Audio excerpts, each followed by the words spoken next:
Yeah, let's talk about the Electoral College.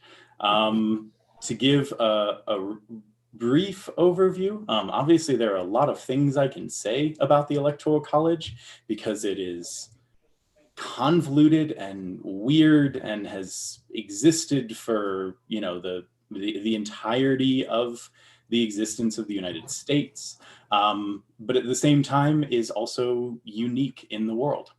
We are the only country in the world with an electoral college. And so there are many questions and many things we can talk about when it comes to this system, because I think there are very obvious reasons that no country has copied this system from us, despite some of the major governmental changes over history that have caused countries to copy a lot of other aspects of the United States. If you have taken my Intro to Comparative Government course, you may know that the German Constitution, as it currently exists, is based off of the United States Constitution by choice. So they basically hired some political scientists to go in and write a new version of it. On the flip side, you have the Japanese Constitution, which is not their choice to base it on our constitution, but after World War II, we basically created a constitution for them. So there are a lot of things in there that obviously are very strong and have stood the test of time. That's why we still have the Constitution after more than 200 years. And yet there are also weird things that just don't.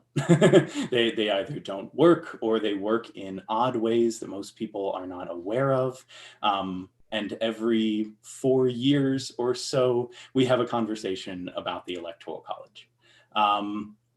The Electoral College is in the body of the Constitution itself. It was maintained in the 12th Amendment and sort of refined in some small ways. And so it's one of the oldest institutions that exists in the country. And it is also, I would say, one of the most contested.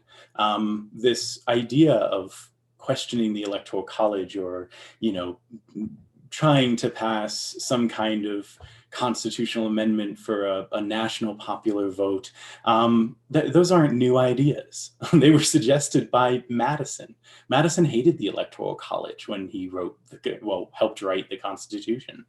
He thought it was a terrible idea. He even proposed in 1823 a constitutional amendment to overturn the Electoral College. It didn't get very far, but this idea of why do we do it this way and could we do it better is a very old idea in the United States. So to run down kind of the central tenets of the Electoral College, the American people don't vote for the president. You've probably heard that, hopefully in a class, if not, elsewhere. There are enough TED Talks out there that tell you the basis of this electoral idea. But the Constitution is written in such a way that they wanted to separate some of the democratic principles from the Republican principles in our government. So essentially, that whole thing of, are we a democracy or a republic? Well, yes, we are both. We're a democratic republic. And originally, the Senate and the president wouldn't have been selected by the people. So you wouldn't vote directly for it. You can cast votes for the president, but then you are really casting votes for your state to take a slate of electors, send them to Washington to actually vote for the president. The idealistic wording of this in some of the Federalist Papers is that these would have been the most intelligent or intellectual members of a community, people that you trust to choose the president for you, to become educated on the presidential candidates and choose the best person. Now, originally, under the Constitution, you had two separate positions. You had the president and the vice president. They were selected by the person who got the most number of votes became president, second most number of votes became vice president. Obviously, that's a terrible idea, because as soon as that got put in place and as soon as political parties started to exist, you had this issue where the vice president suddenly has a very vested interest in the president dying because it changes which political party is in power. So they got rid of that in the 12th Amendment, like pretty darn quick. But they decided to maintain the Electoral College. They had the opportunity in that amendment, when they're already refining the selection process of the president, they had the opportunity to get rid of this system. And it was proposed with the 12th Amendment. It was proposed to, again, get rid of the Electoral College and say, we want a pure popular vote. It didn't happen. And most of the reason that it didn't happen at the time was due to the slaveholding states of the South. This is not the same thing as the Civil War, where it's like, oh, it was about states' rights, but it was the states' rights to own a slave. It wasn't purely that. This was not a conflict over the ownership of slaves. But with the 3/5 compromise in the Constitution as it stood, the slaveholding states had a lot of interest in keeping the Electoral College.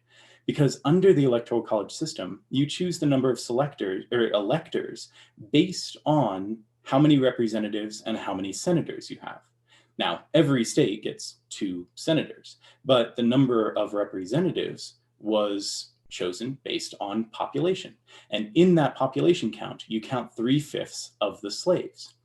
If you did a pure popular vote, that 3/5 of a whole lot of people goes away instantly, because those individuals didn't have the right to vote, but they had the right to be represented proportionally in your congressional delegation. So the Electoral College, being based on that system, meant the same thing. If you take away the Electoral College, suddenly all of the southern states lose a whole lot of their representation. And that was something that they obviously didn't want. And, as the majority of the states in the early 1800s, there's no possible way that you're going to get them to give up that representation. So we maintained it then.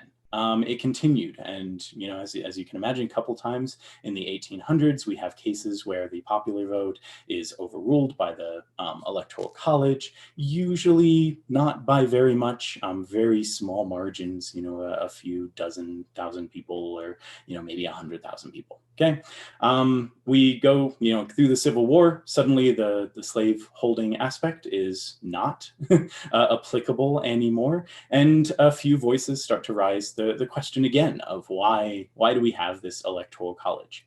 But it doesn't get enough steam. The political parties themselves have now become vested in this Electoral College because it gives them the ability to choose the slate of electors who select the president.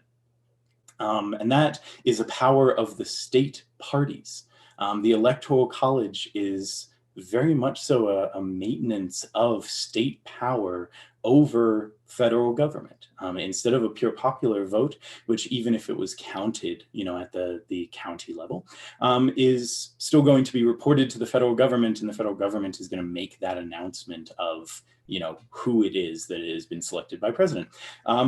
Not the same thing with the Electoral College. You have this better system of representation, and it is going to maintain those state party abilities to select the people that are voting on the president. And it starts to become this essentially a power aspect of the state parties, because every election, each party is going to select state electors. So you have a slate of electors for the Democrats and a slate of electors for the Republicans, and then you have those at the ready once the popular vote in your state is announced.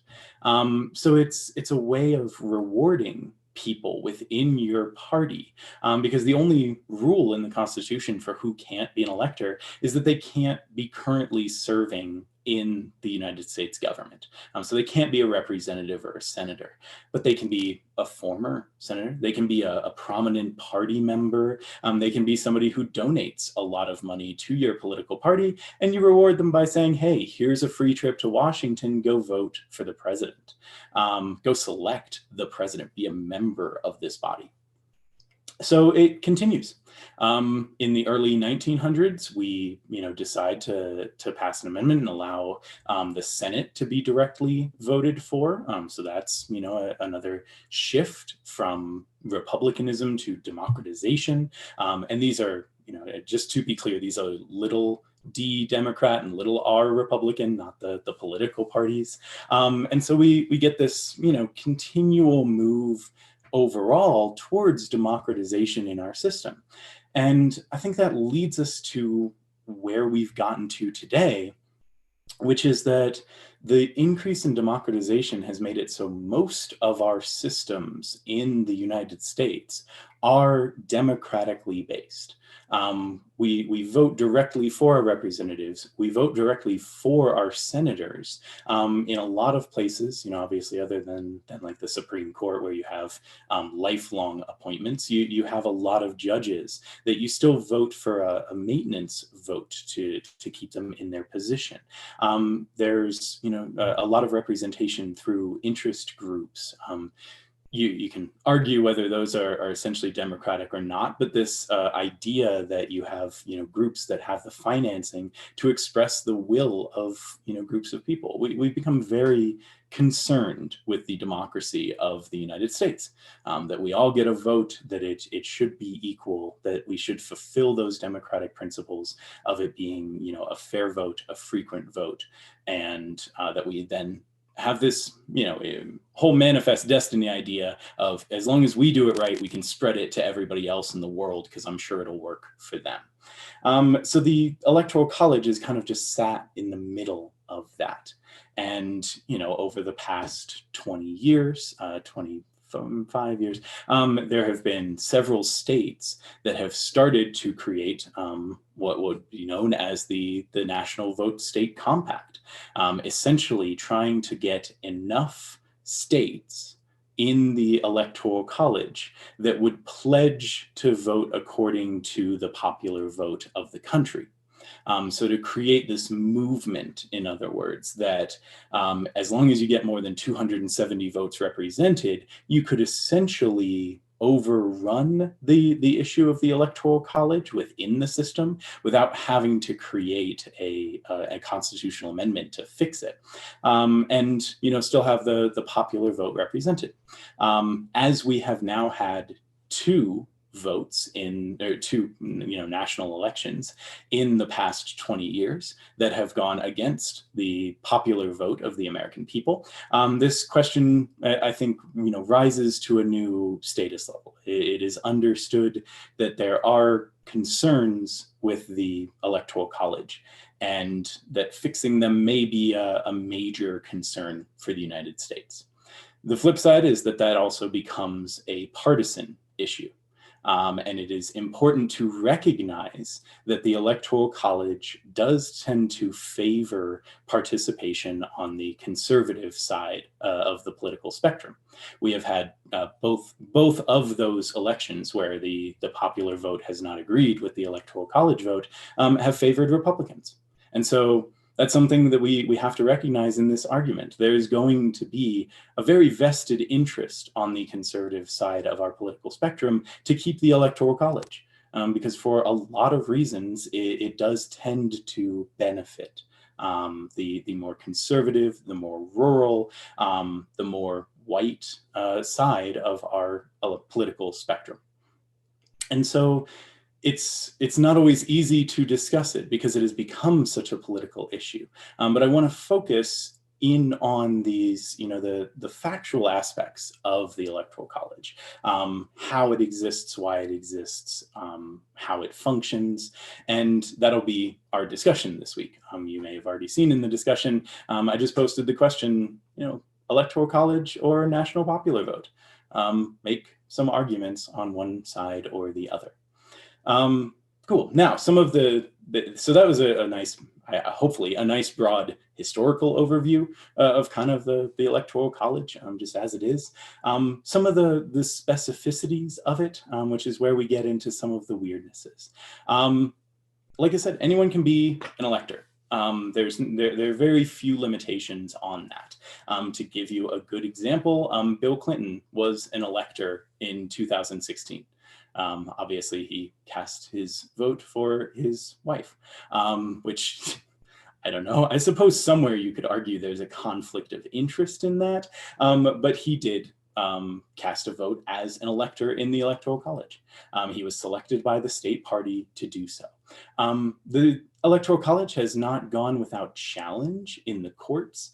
There are a couple of major cases that I just want to mention in covering the Electoral College. The first of which is McPherson v. Blacker.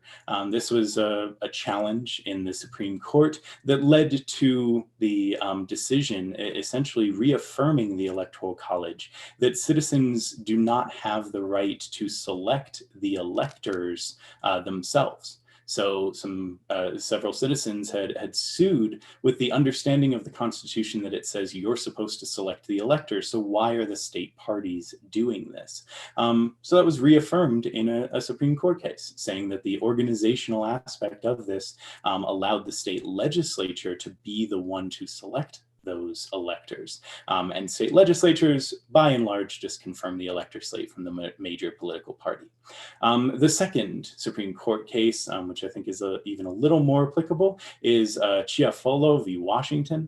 I may be saying that wrong. I actually have only ever read it. I've never seen it or heard it said out loud. But Chiafolo v. Washington essentially said that there's no requirement in the Constitution that electors will actually vote along the lines of the popular vote. And so this is one that I think is kind of weird. It leads to the creation, or at least the assigning of a title to what we know as faithless electors.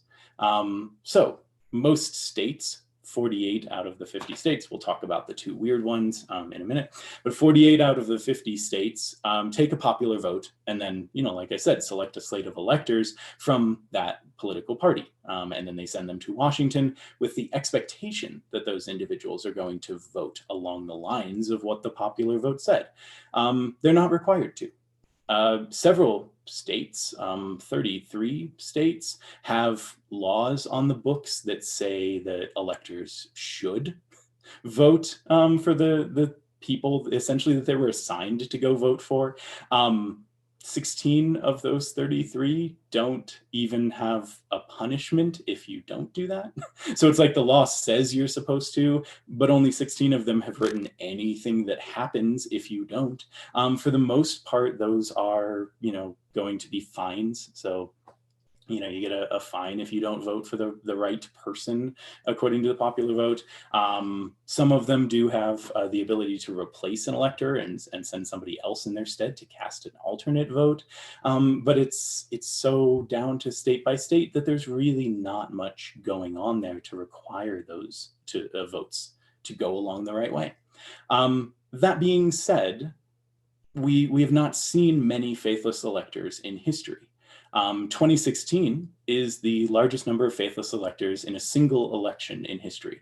Prior to that, we had, I could argue because, this is political science, so you can always make, some claim or some kind of, justification on different ends. I'll say roughly 90 times in presidential elections.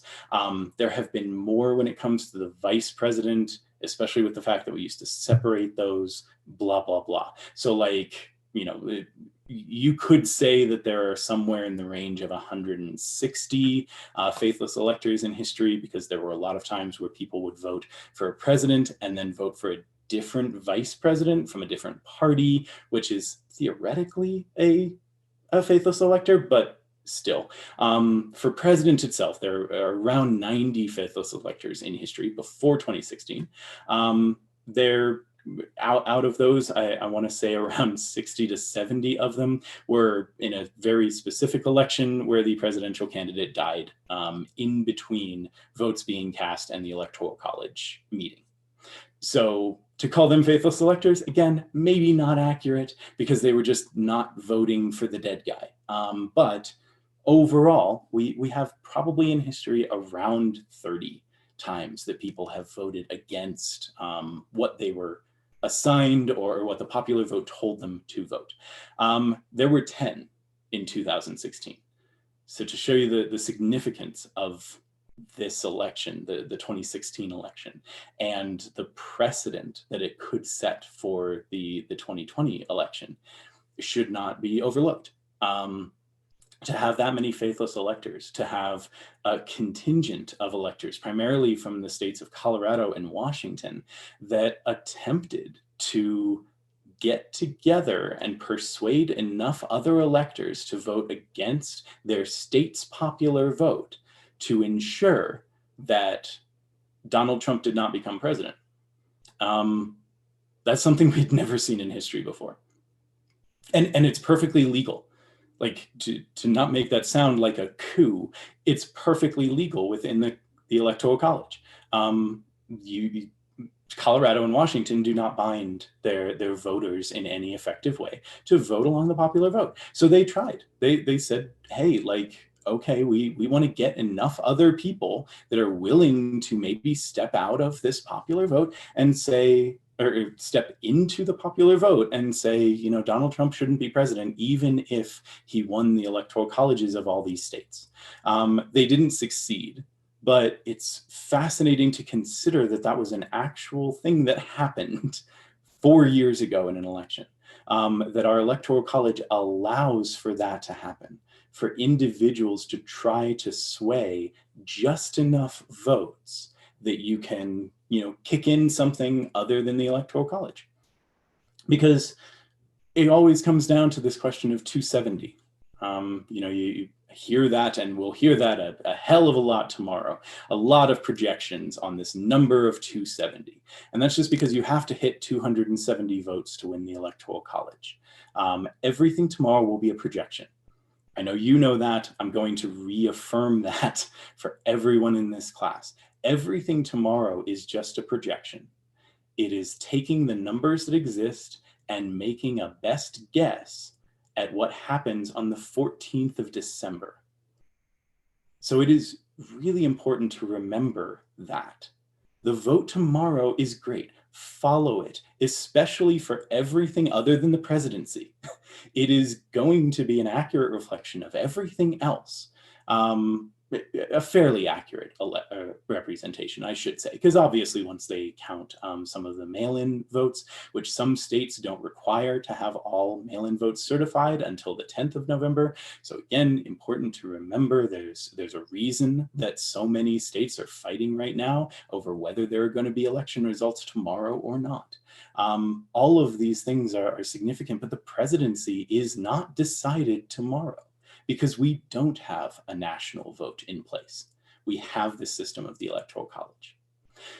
So the states that you should probably be looking out for, I would say, and you could expand this list, you know, I've seen a lot of lists out there. I'm gonna say that there are 4 main ones to keep an eye on. Those are gonna be Nevada, Ohio, Florida, and Texas. Because Texas just went through a nice little court battle where the Republican Party sued to have roughly 107,000 votes that had already been dropped off at drive-through voting locations, attempted to have about 107,000 votes that would have been just negated. It did not go through, which, you know, is I want to point out again, this is not a partisan thing. If you look at the partisan politics of it, they drew one of the most conservative judges in the country. So if they wanted it to be a partisan thing, it would have gone through. But even one of the most conservative judges on the court denied the request to negate those votes. And so I very much so think there is going to be a battle over when votes are counted and what votes are counted in Texas. Those 4 states, I also want to add on to those Pennsylvania. And so Pennsylvania is going to potentially be the indicator, or at least an early indicator, of whether we're going to see a potential tie in the Electoral College or not, one way or the other. because Pennsylvania, it has traditionally gone blue.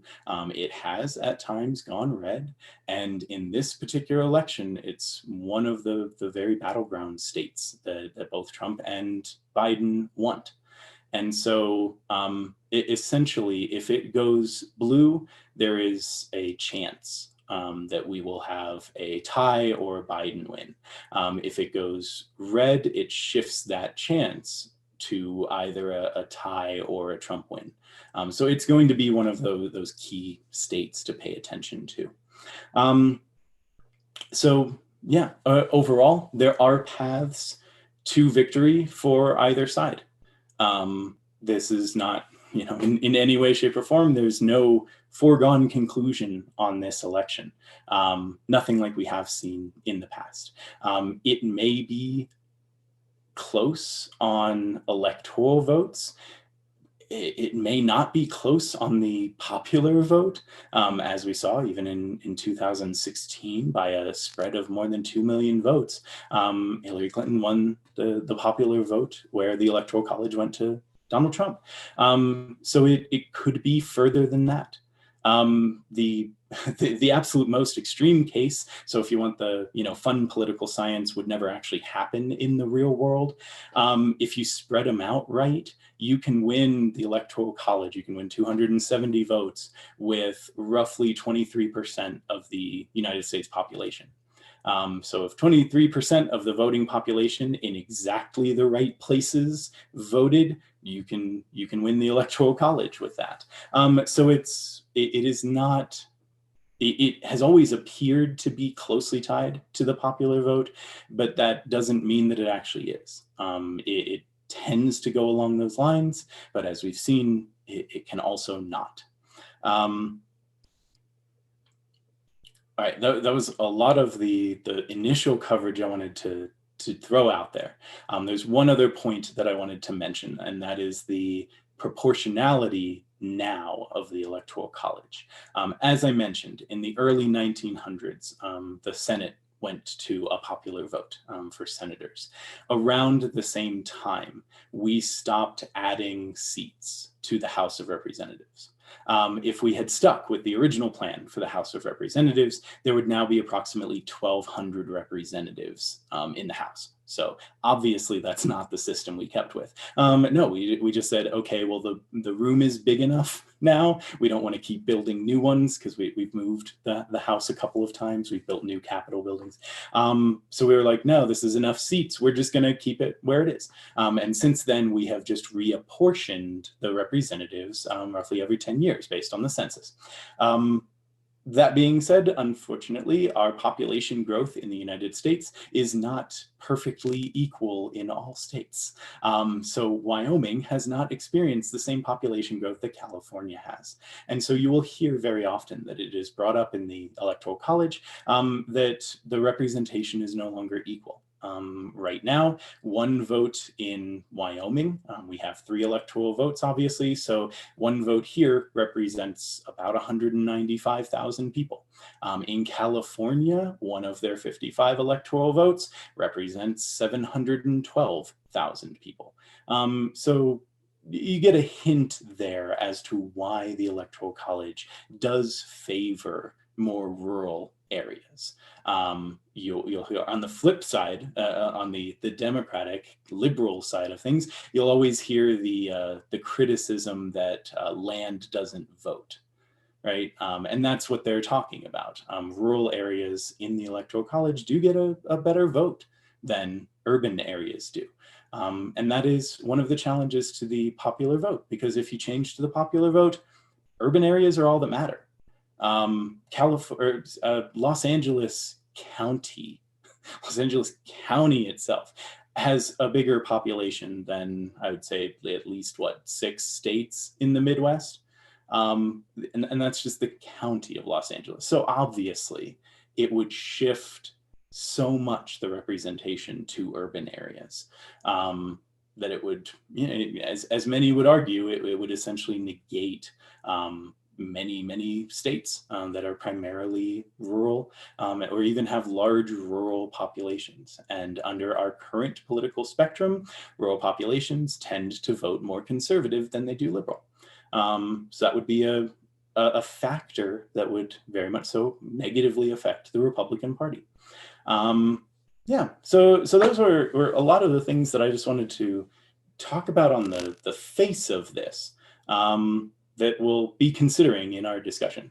I also want to then open up for questions, and try to answer to the best of my ability any questions that you have or that you've heard. Like I said, every 4 years we have a conversation where people suddenly want to talk about the Electoral College, and then we get over the Electoral College, and for the next 3 years it's just political scientists like me who are like, hey, let's talk about this in class. And you're like, all right, fine. So, questions? Do you think a good compromise would be to like allow all the states to have like split the congressional districts like Maine, Nebraska do? Like I think that would be a good compromise across the board, perhaps. Sure. Yeah, so great. I did say when I was talking that I was going to mention the two weird ones, and I didn't. So thank you for bringing those up. Yeah, Maine and Nebraska split their vote. So they send some electors from the, well, okay, if the vote splits, because they've done it based on congressional district. Yeah, if some electors get selected from Republican and Democrat, they send both. So it's very possible to split that vote. Yeah. A good compromise would be for every state to do that. It would increase representation, most certainly, because then you're not looking to just gain 51% of the vote in each state, right? Because that's, under our current system with 48 of the states basically being winner take all, you're just trying to get 51%. And that's 51% of the votes, not 51% of the population. So you appeal to a lot smaller area. With a split system like that, yeah, it gets you closer to the popular vote being represented while not compromising the Electoral College system. It would never happen. Which I hate to say, because it's always one of those things of like, here's this wonderful idea that really helps to fix the system, and it's so easy. If you think about it, it would, in states where the state legislature tends to align with the state popular vote for president, that would require the democratically led legislature in California to say, we're going to roughly cut out 40% of our electoral votes and stop giving them to the Democratic candidate for president.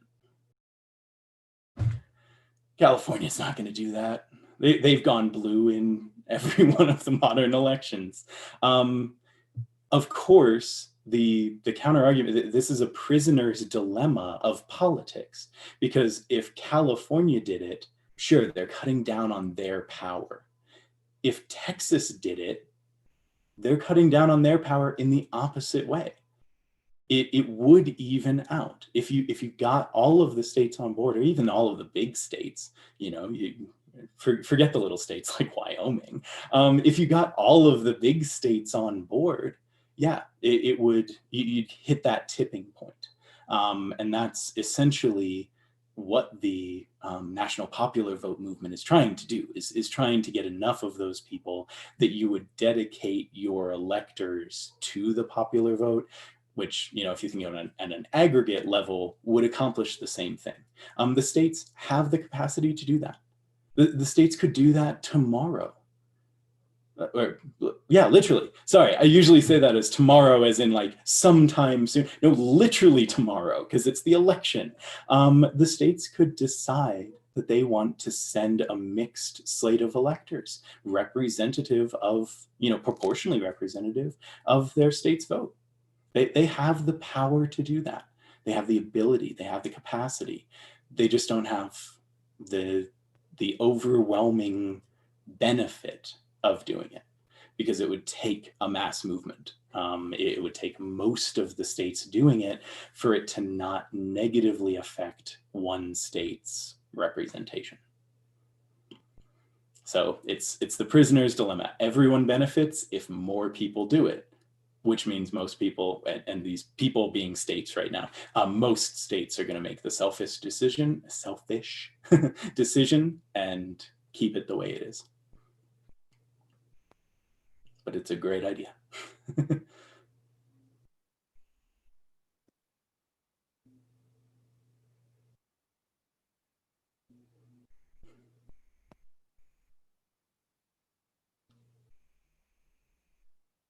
Oh, if you're asking a question, Noah, I can't hear you. No. Your mouth is moving. And I'm sure words are coming out.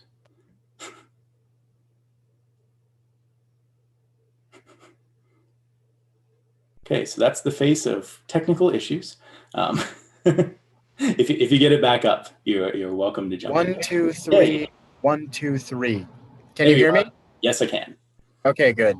So this is more of a legal question than a political question, but could that system be federally implemented, sort of subverting the will of state legislatures instead of trying to get the consent of every state, just get the federal government to push forward either through executive order or through congressional mandate? Could that happen? Okay. Excellent question. No. Given that it has enough basis in the Constitution, and that the Constitution does specify that state legislatures choose their electors, there's not enough room for an executive order or a legislative a congressional mandate to change that for every state.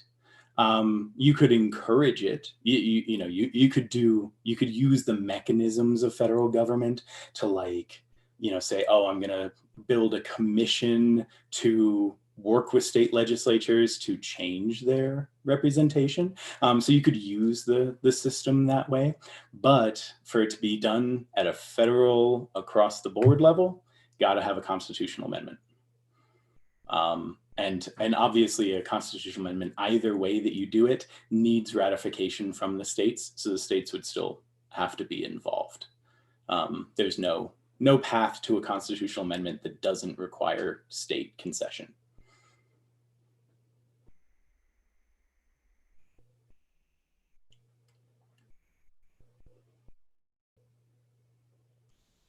So the chances of changing this, I don't just want to shoot down wonderful ideas that sound like a good chance, but the chance of changing this system, not very high. And so most politicians and absolutely the two major political parties have resigned themselves to working within this system and finding the loopholes and finding the little ways that you can abuse this system to your own benefit. And so, I don't want to suggest questions, but I have heard some interesting ideas about ways that you can do that. And I think those have been nationally reported on. If anyone has read any of those and wanted to chat about how you can do that. Gerrymandering. Okay. Yeah. So does gerrymandering affect this? And that's one that I've heard a lot. Somewhat, insofar as gerrymandering can affect every 10 years, how your votes go, as they redraw the lines every 10 years on reflection of the census. It can, somewhat affect that. But by and large, gerrymandering doesn't really change the electoral college system. And that is mostly because gerrymandering is a wonderful tool used by both of the major political parties. If one political party had a monopoly on gerrymandering, sure, you could gerrymander the heck out of these districts, and you could make it so that whoever you wanted would win every single time. But since gerrymandering gets passed back and forth between the political parties, it tends to have a much bigger effect on state and local politics. Something like the Electoral College, where your Northern Colorado conservatives don't often, have the voting capability to overcome the Southern Colorado or Central Coloradan Democrats. And so, you're balancing these state needs in such a bigger way that those districts, kind of get lost in the shuffle. But that is something, that I've heard, is people have been asking, like, oh, well, it's the gerrymandering. That's why the electoral college system is so bad. But when you look at the numbers, it's working for both parties, which is why it still happens so often.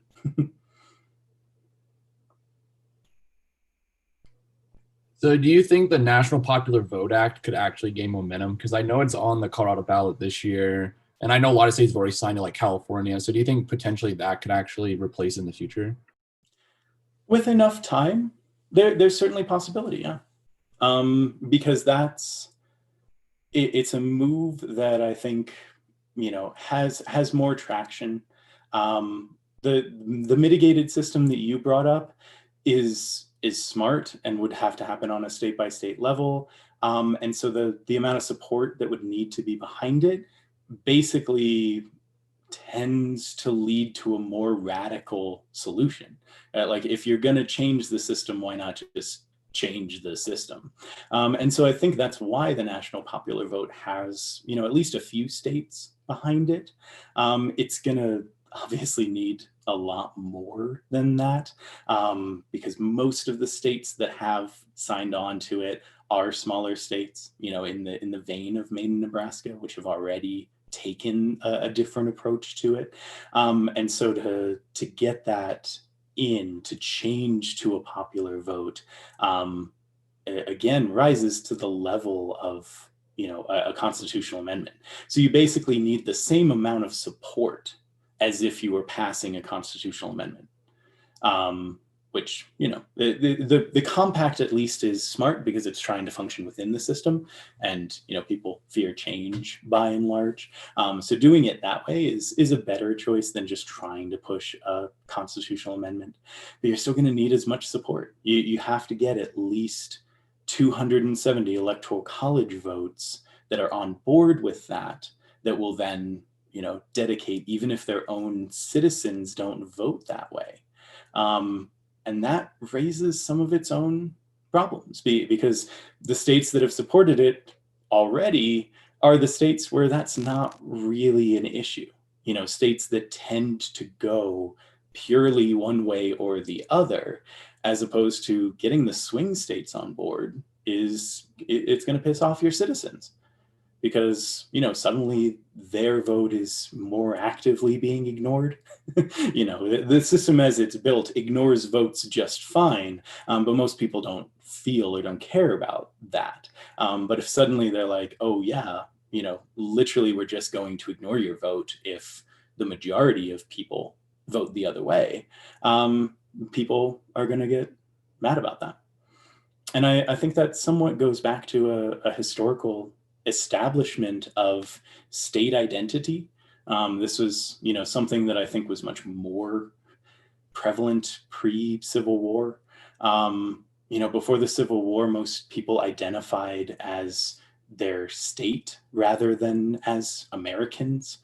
So you were an Ohioan or a Wyomingite, or, before, obviously not a Wyomingite because we didn't exist before the Civil War, but still, you belong to your state. And so that state power, that state electorate, the fact that, if you vote the same way as most people in your state goes that way, I think there's still a tie to that. We still want to see that as representation. We want to see that as democratic, even if it isn't. But yeah, you need a lot of support to get that through. And, I always joke, just on the side note there are two different ways to pass a constitutional amendment. Some of you have heard this from my previous classes. One way is that, it goes through Congress and then has to be ratified by the states. The other way is that the states call a constitutional convention and pass a constitutional amendment there. every single constitutional amendment that has been passed has been done in the former way. So it goes through Congress and then gets ratified. The reason that most political scientists think that that's true is that if we call a constitutional convention, we're just going to throw out the Constitution again. Because the last time we did, that's what we did. We called a constitutional constitutional convention to amend the Articles of Confederation. And then we said, this document is terrible, let's just write a new one. And I think that would very likely happen. So it's that kind of, I don't call that a fear, but I think there's a lot of that for politicians, is that if we ever got to that level of support that we could actually call a constitutional convention among the states on an issue, we'd go in saying we want a national popular vote, and we would come out with a different form of government. I very much so think that that's a likely outcome of a constitutional convention. So that's why some people may be afraid of that, just to to put a fine point on that. There's going to be pushback on that kind of a national movement. Do you think with the census that like some of these bigger states, like we're seeing like population decreases, like people in California moving to Midwest or Texas, Colorado, like they could lose some of their electoral vote in a sense? And would they throw a fit about that if they lost maybe 2 or 3 votes? Or like, yeah. Yeah, I mean, they could. Every census, we have a few votes that shift. It usually doesn't hit a state so much that there's like 2 or 3 votes. Mostly it's, one state loses a vote, another state loses a vote. It takes around 300,000 people to lose a vote. So if you think about that, and that's a pretty big margin. Most states, even in a 10-year period, don't necessarily have that kind of population boom.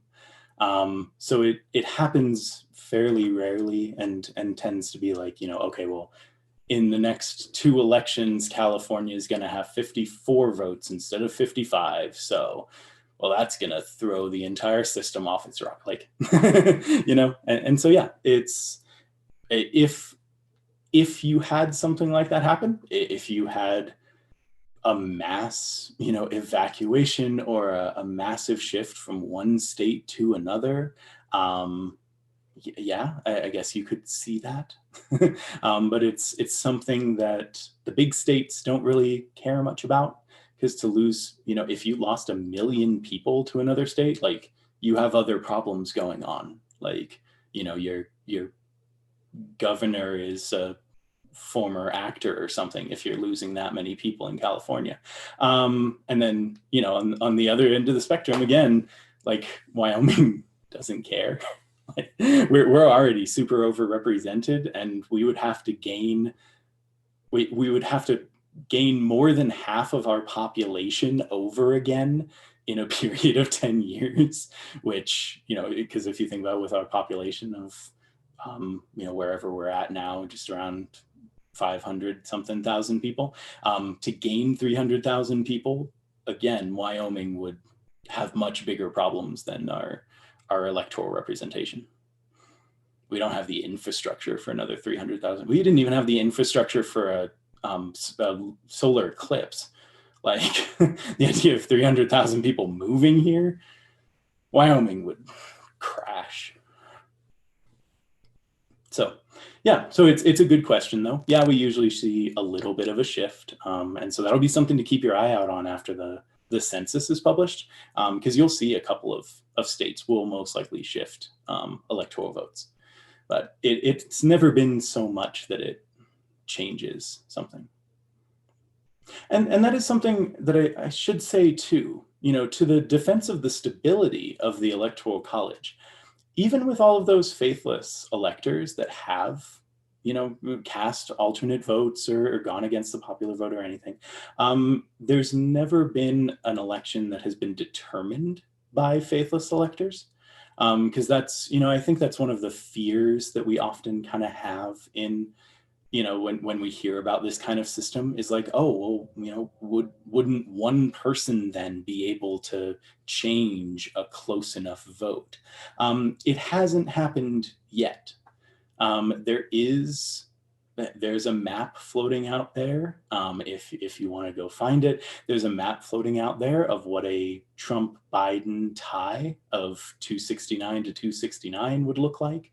It is possible in this election, because it's not crazy. It's not like they have, oh, well, to do this, Texas has to go blue, and you have to get the entire South to suddenly vote Democrat.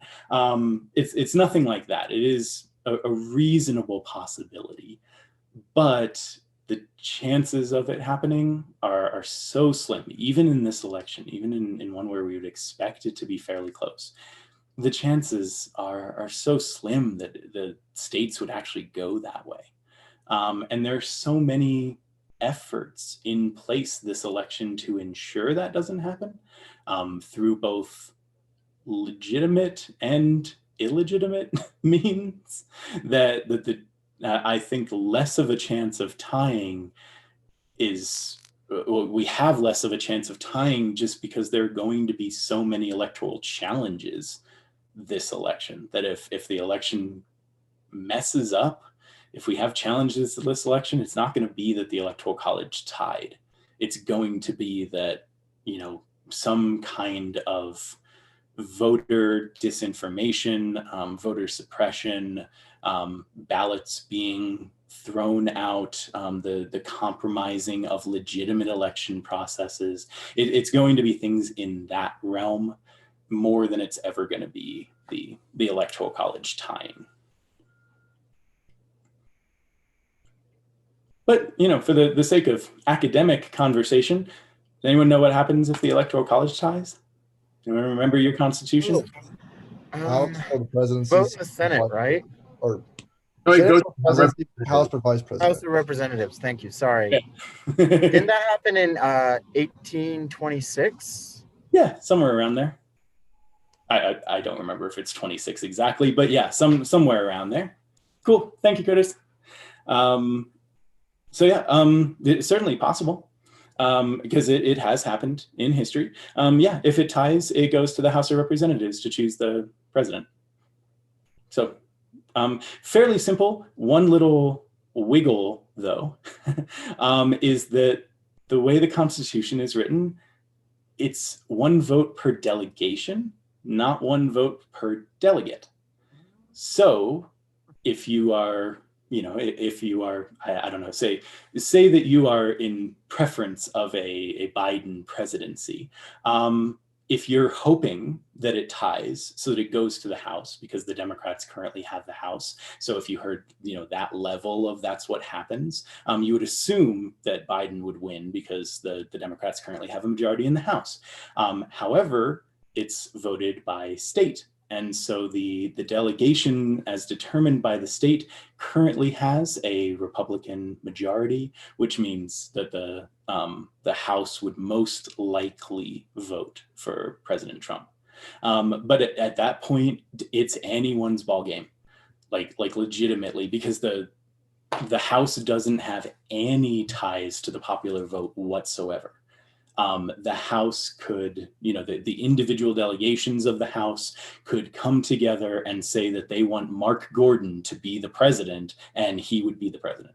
So it's, yeah, and it hasn't happened since the early 1800s.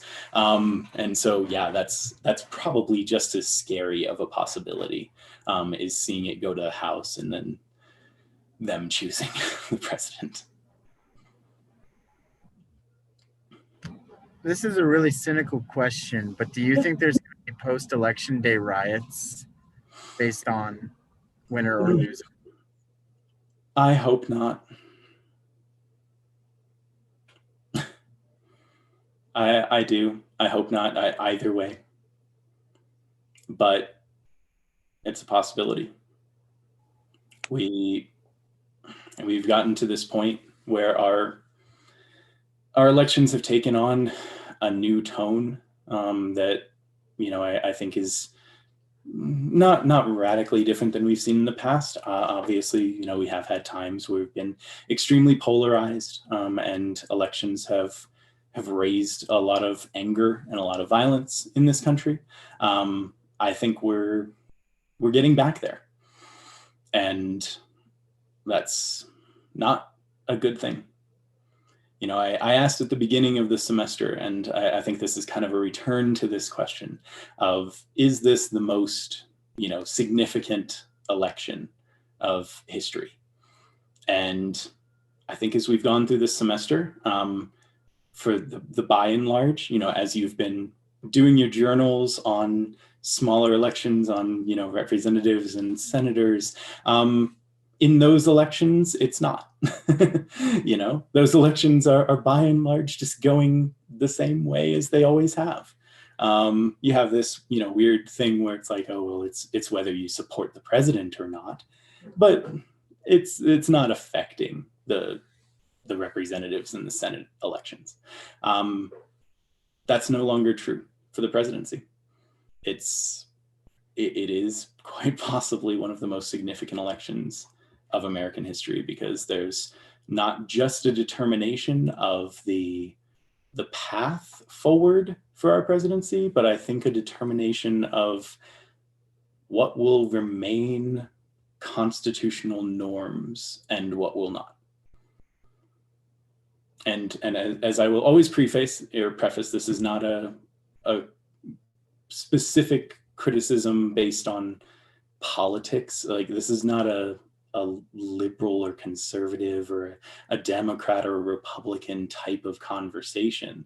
This is we have two candidates that do represent very different ideas of the presidency itself moving forward. We've returned to a law and order candidate, as Trump has now embraced that law and order approach that we really haven't seen since, well, in this way, we haven't really seen it since Reagan. I say that hesitantly because Bill Clinton tried really hard to be a democratic law and order candidate, and in some ways he succeeded. So like, there's an interesting history of the whole law and order thing. But as we have a candidate this year that has, really embraced the law and order candidacy, and at the same time has given many indications that he doesn't intend to uphold the presidential norms of office. Things that he said as far as like he wants to be president for life, for longer than 2 terms. He, doesn't necessarily recognize the outcome of this election. One candidate in a presidential election using that kind of language shifts the entire election itself. And so I think the things that are at stake now are higher than a lot of previous elections. Just to compare it to 2000, like Al Gore and George Bush were both mainstream political candidates. Both of them, regardless of the outcome, vowed to a peaceful transfer of power. Those kind of norms. 2000 was boring compared to this, even with all of those things that happened, even the questions of the Electoral College and the vote counting and recounts and everything. It was boring compared to this. And as a political scientist, boring is not always good. Exciting is not always good. Sometimes boring is better because boring often indicates stability. Excitement in this election means that we have a lot of to talk about in class, and there's a lot of fun stuff we can cover, but it also, means that this election is scarier than a lot of other elections. And the rhetoric has risen to support that. I mean, on both sides, you have people that think if the other person is elected, that the country is just going to explode. Like you hear it from diehard Republicans who think that if Biden gets in, we're going to become a socialist republic, and everyone's going to be in food lines, and the US dollar is going to collapse. You have diehard Democrats who say that, if Trump wins, it's going to be a fascist dictatorship, and we're not going to have individual rights, and it's going to destroy American democracy. Like the level of rhetoric on both ends of the spectrum has gotten to that crazy. And of course, you're hearing those voices loudest because it's oftentimes the crazy that gets loudest in our society. But we, even on the statistical level, there are more people in each party that are starting to take those views. We have seen a rise in the number of people, in the Democratic Party that believe the Republicans are awful, whatever, language you want to use. You have more Republicans that think that about the Democrats. And so that kind of polarization is making this election more significant than any election should be.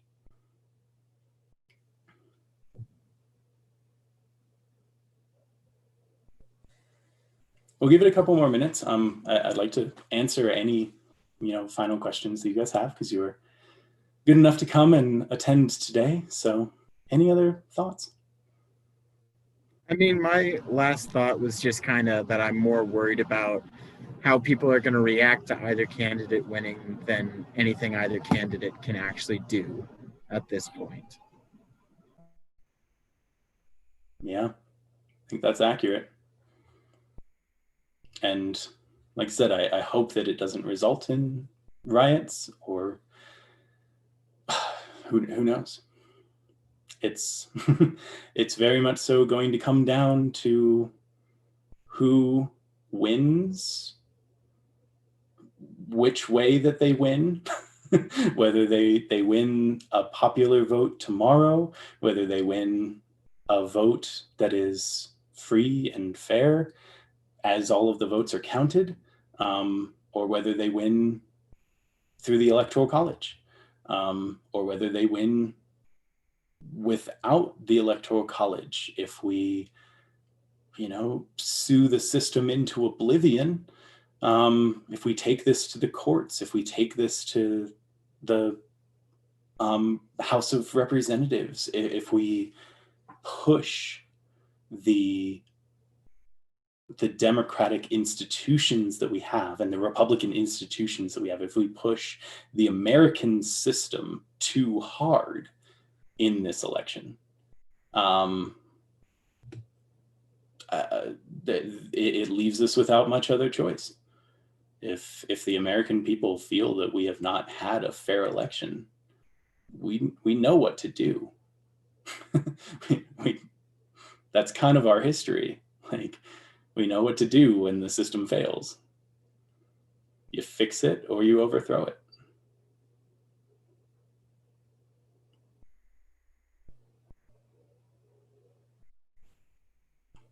I hope that this is not that point in history, but hopes are not as strong as hate. So if that's what rules out after this election, then it's going to be a really rough time.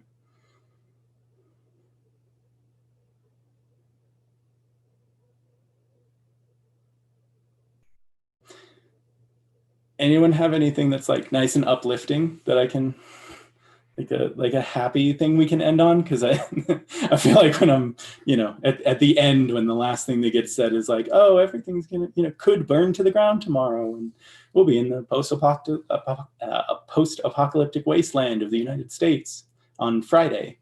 Yeah, it's a good timeline. There'll still be Starbucks. But no, really, like, yeah. Sorry, say it again. At least we're in Wyoming. True. We'll follow that nice rule of, yeah, it takes an extra 2 years to get to Wyoming after it's everywhere else. No, anyone have any you know, I'd like to end on something more positive. Voter turnout's amazing. That is true. Praise be.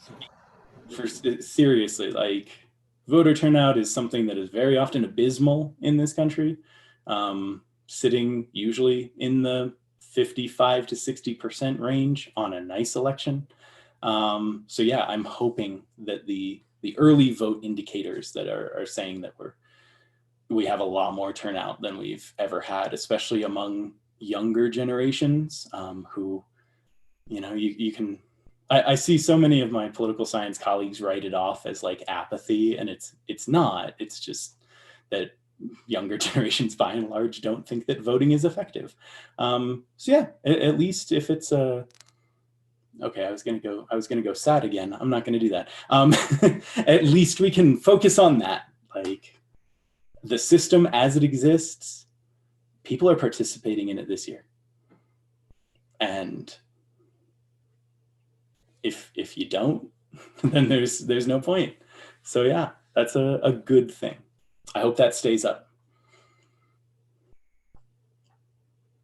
And I hope, you know, I think when I saw in the discussion last week, most people in this class said they had already voted or had a plan to vote. So that's awesome. You know, that's not always the case. Cool. Okay, I'm good to wrap up, unless anyone has any final questions or last words that they'd like to throw out for this.